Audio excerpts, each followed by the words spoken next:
Today we're going to be cooking this cherry pie. Here's one I've prepared and half eaten earlier.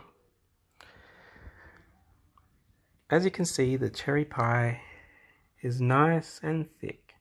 Using fresh cherries is the key, and short crust pastry.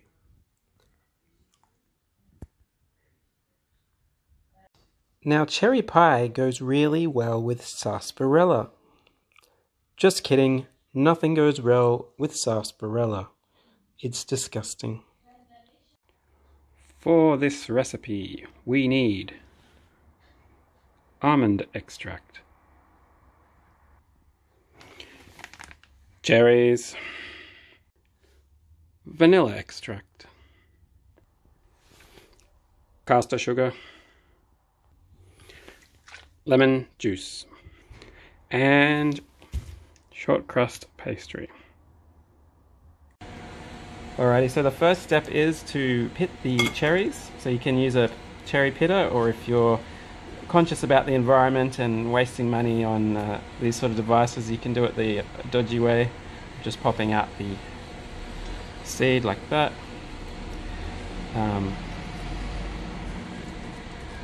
I myself, as an avid environmentalist, do not invest in cherry pitters. It's very quick and easy, probably take you 30 minutes.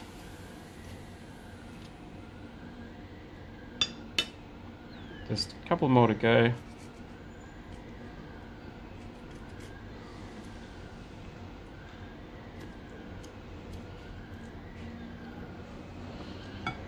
Last one. Now the last one's very important because it's the final touch. If the last one is stuffed, then the whole pie goes downhill. Alrighty, that's all. Oh, one more, sorry. One more.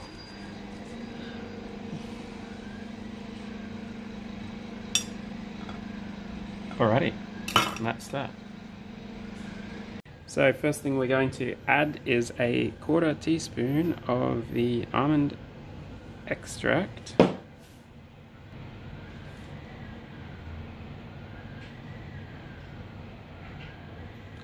One teaspoon of vanilla extract.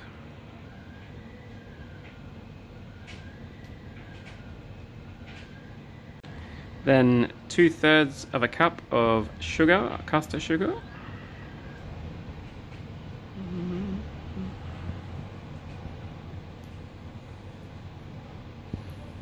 All that healthy goodness.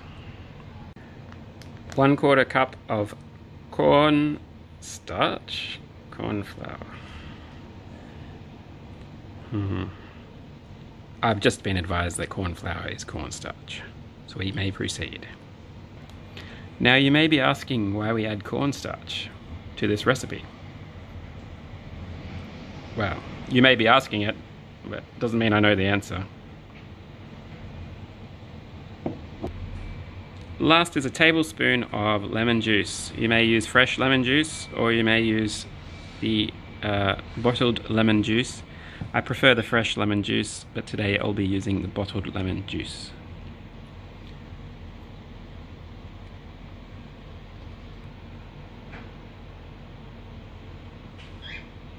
Alrighty, once we've got that, the next step is to mix it all together.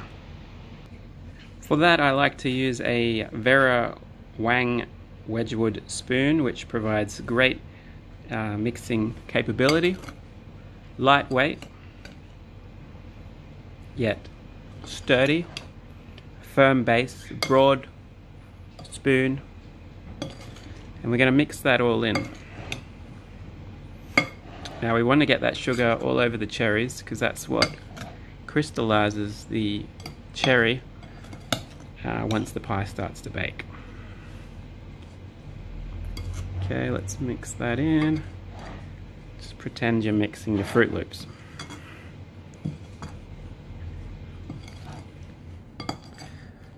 Alrighty.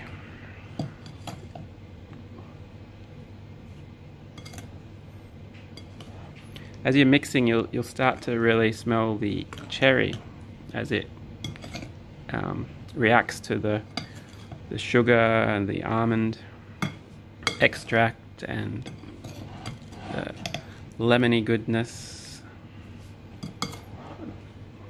cornstarch, corn flour.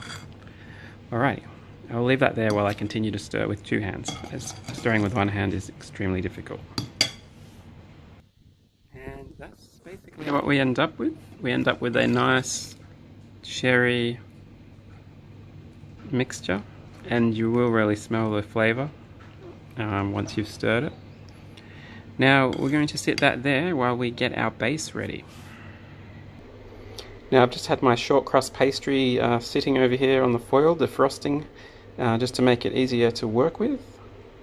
I'll move it over to the preparation bench and we'll get started. So you want to you want to butter the pan, the cake tray, the pie tray, so that you can put the pastry in without it sticking.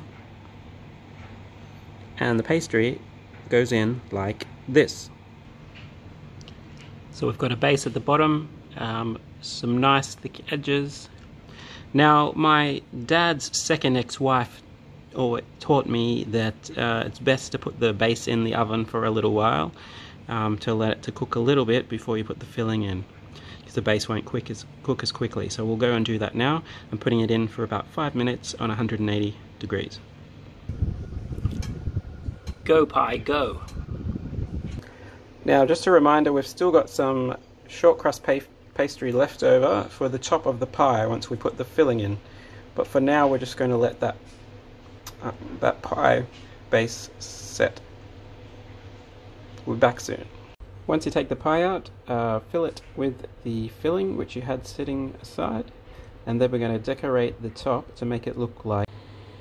So there you can see we've made a nice lattice. We've sprinkled some sugar on there, and the recipe which I'm cooking calls for cubes of butter to be placed on top of the pie.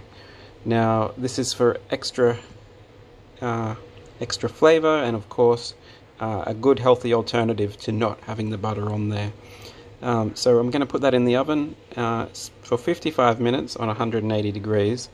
Now I'm concerned about the top burning slightly, so after about the first 20 minutes I will place some foil around the edges to prevent the edges of the crust from browning. But also make sure to keep an eye on your pie to make sure it's not overcooking, but we do want the insides to cook. So that's where I'm going to leave it, and I'll show it to you as we get to the end. Now that's been in for just 10 minutes and you can see that it's already starting to brown, so I'm going to actually put the foil on now, a bit earlier than planned. I'll be back. Alrighty, so I've left that pie in for about 50 minutes. I ended up covering it after about 10 minutes with foil, and I had it on probably about 170 in the end. As you can see, it looks quite nicely done, and I will sit it there to cool and thicken for the next 3 hours. I'm going to place some foil on it just to keep it nice and covered. So this is the final product, ready for serving. We've got some cream to go with it, and just have a bit of a flyover. See, it's not too browned. The cherries look nice and cooked, and enjoy. There you have it, nice cherry pie.